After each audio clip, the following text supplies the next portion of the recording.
Arestado ang isang lalaki sa ikinasang anti-drug bypass operation ng Cauayan City Component Police Station, katuwang ang Mobile Intelligence Unit 2, Provincial Drug Enforcement Unit, Provincial Intelligence Unit Isabela Police Provincial Office at Philippine Drug Enforcement Agency Isabela sa pakikipag-ugnayan at koordinasyon sa PDEA Regional Office 2 na nagresulta sa pagka-aresto ng isang drug suspect partikular sa Bypass Road, Barangay San Fermin, Cauayan City, Isabela.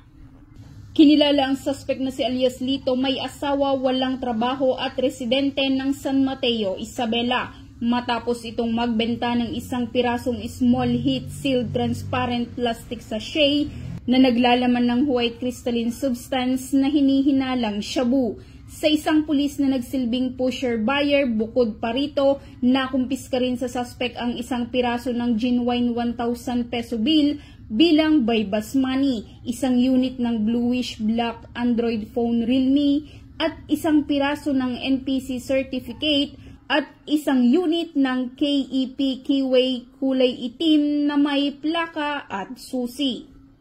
Nahaharap ngayon ang suspect sa kasong paglabag sa Section 5 ng Article 2 ng Republic Act 9165 o Comprehensive Dangerous Drugs Act of 2002.